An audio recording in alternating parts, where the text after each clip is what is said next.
Assalamualaikum warahmatullahi wabarakatuh. Selamat datang sahabat Al-Quran semuanya.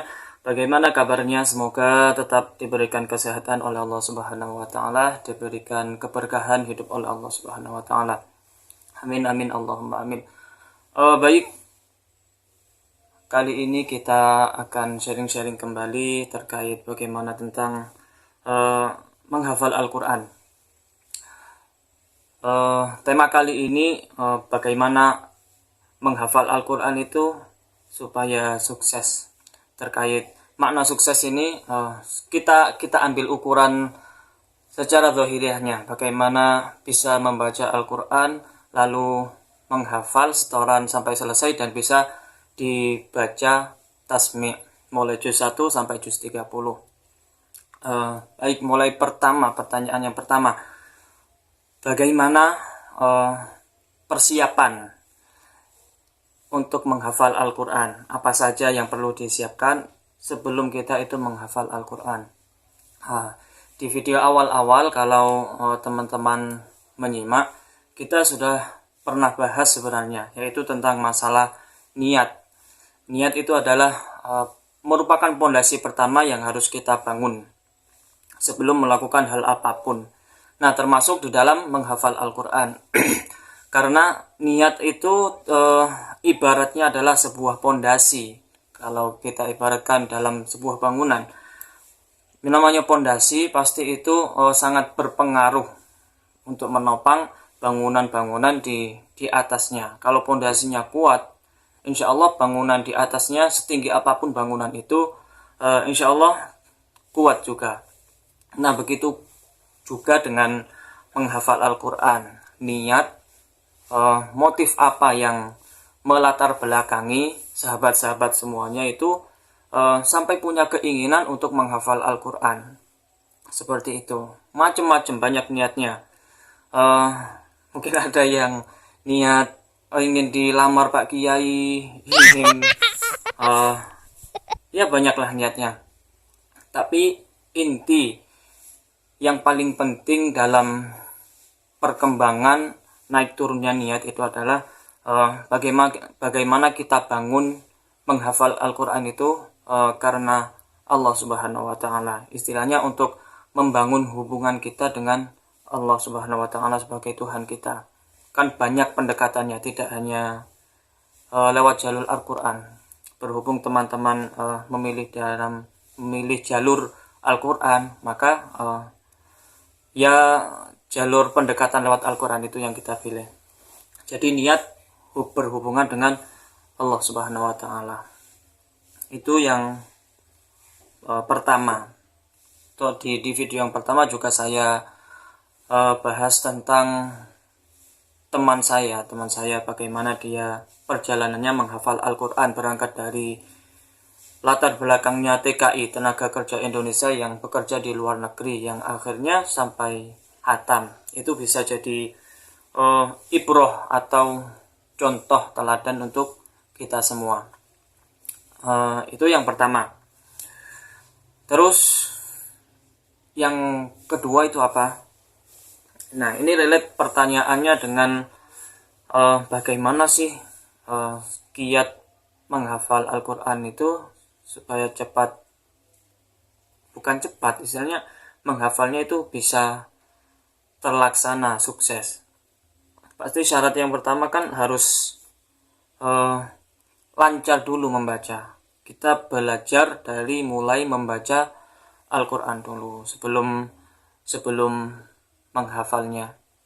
Nah, jadi kriterianya kalau dalam dunia tahfidzul Quran, dunia menghafal Al-Quran, syarat yang pertama mutlak wajib ada itu adalah bisa membaca Al-Quran, atau istilahnya adalah bin nazar. Lancar dengan membaca dengan melihat, namanya bin nazar. Membaca Al-Quran dengan melihat mushaf. Nah, kenapa itu menjadi syarat mutlak sebelum menghafal? Nah, bagaimana mungkin kita bisa menghafal Al-Quran tanpa kita bisa membacanya terlebih dahulu? Kan ada stepnya atau langkah-langkahnya. Nah, langkah awal membaca ini harus kita penuhi dulu. berawal dari membaca itu yang awalnya mungkin kesulitan, seperti cerita teman saya itu 1 bulan, 2 bulan, 3 bulan, akhirnya lama kelamaan ayat Al-Quran itu kan terngiang dalam pikiran kita, dalam hati kita, lama-lama itu hafal sendiri. Tidak asing lah, ayat Al-Quran itu tidak asing, seperti kita membaca Al-Fatihah itu kan. Konsep itu kan sebenarnya kita tidak pernah menghafal surat Al-Fatihah, hanya saja karena surat Al-Fatihah itu sudah terngiang dari semenjak kita kecil, sudah terbiasa mendengarkan surat Al-Fatihah, akhirnya akrab dan hafal. Nah, begitu juga sebaliknya sebenarnya. Itu konsep dasarnya yang sudah kita bahas di video yang sebelumnya juga. Itu yang pertama, syarat mutlak bisa membaca bin nadhar. Lalu yang kedua,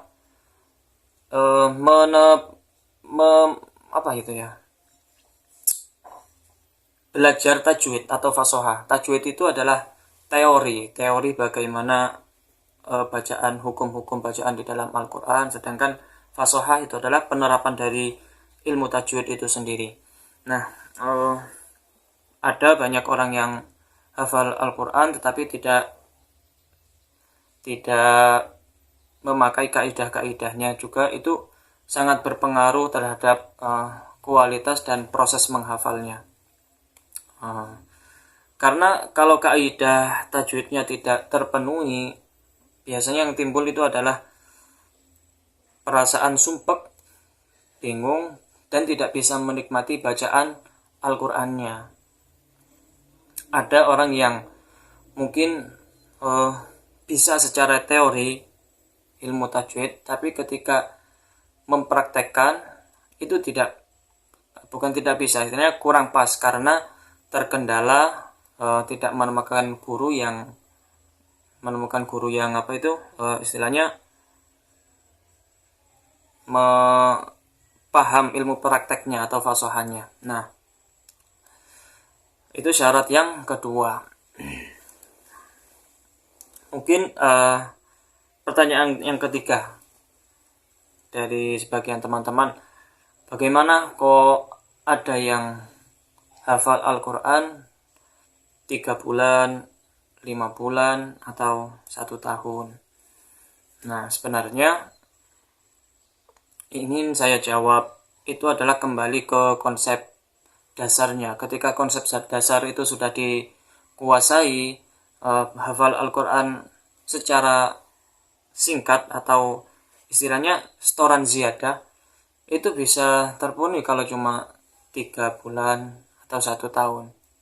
Karena secara kalkulasi perhitungan, orang menghafalkan Al-Quran 1 tahun itu sangat gampang, atau 3 bulan. Ibaratkan Al-Quran itu ada 30 juz, setiap juznya itu ada 10 lembar mushaf. Nah, berarti ketika kita menghafal Al-Quran, mampu dalam 1 hari menghafalkan 1 lembar mushaf Al-Quran, berarti kita butuh waktu 10 hari untuk setoran ziyadah 1 juz. Nah, berarti bisa kita kalkulasikan setoran ziyadah itu bisa khatam selama 10 bulan, 30 juz. Kalau kita istiqomah setiap hari setoran 1 lembar setiap harinya. Nah, tinggal mengkalikan, ketika ada yang khatam 3,5 bulan, berarti 1/4 juz atau 2,5 lembar Al-Quran. Nah, itu tidak mengagetkan sebenarnya. Kenapa bisa cepat khatam? Itu karena keakraban dengan membaca Al-Quran itu sendiri, istiqomah, istilahnya itu istiqomahnya dijaga. Karena konsep dasar itu, lalu timbullah efek setorannya itu cepat khatam. Nah, itu juga untuk menepis anggapan bahwasanya menghafal Al-Quran secara cepat itu tidak masuk akal. Sebenarnya sangat masuk akal. Itu hanya efek dari keakraban kita membaca Al-Quran saja kok. Nah, sebenarnya itu. Nah, yang paling inti sebenarnya itu adalah keistiqomahan kita dalam mendaras atau menghatamkan Al-Quran itu sendiri. Karena sebagaimana niat yang awal kita bangun tadi itu, apa kita menghafal Al-Quran. Kita niat awal kan memilih jalur itu untuk berhubungan dengan Allah. Berarti ya kita anggap menghafal Al-Quran itu sebagai komunikasi kita dengan Allah Subhanahu wa taala. Jadi seperti itu. Kalau ada yang bertanya metode yang efisien itu seperti apa? Itu menurut saya kembali ke pribadi masing-masing. Entah ingin cepat hatam, entah yang lambat hatam langsung tasmi.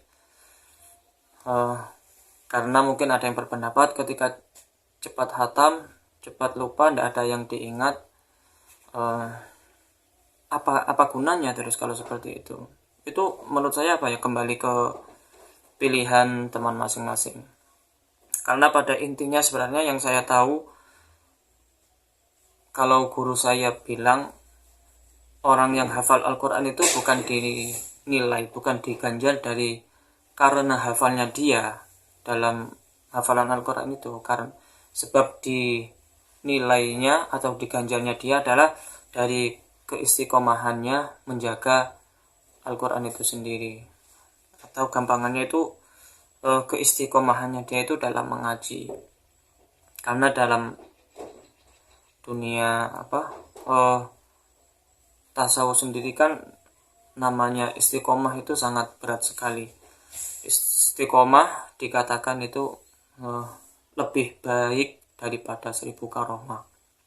Memang berat, istiqomah itu berat. Itu alasannya kenapa kata kiai saya, orang yang hafal Al-Quran itu bukan karena hafalnya diganjarnya, itu bukan karena itu, karena kesungguhannya dia menjaga istiqomah, menjaga kalamnya Allah. Jadi seperti itu teman-teman. Saya tidak mengklaim kebenaran pendapat saya yang saya sampaikan di video ini sebagai kebenaran mutlak. Itu kan saya menerima masukan dari teman-teman semuanya. Ketika ada masukan entah berupa saran atau kritikan, saya juga terima dan bisa kita jadikan bahan diskusi di video-video yang mendatang seperti itu. Dan itu juga mungkin bisa saya praktekkan untuk mengkaji terkait anak-anak yang saya ikut belajar bareng ke saya, seperti itu ya. Oke, masukannya mungkin saya tunggu dari teman-teman semua. Saya cukupkan sekian. Terima kasih telah menyimak video ini. Assalamualaikum warahmatullahi wabarakatuh.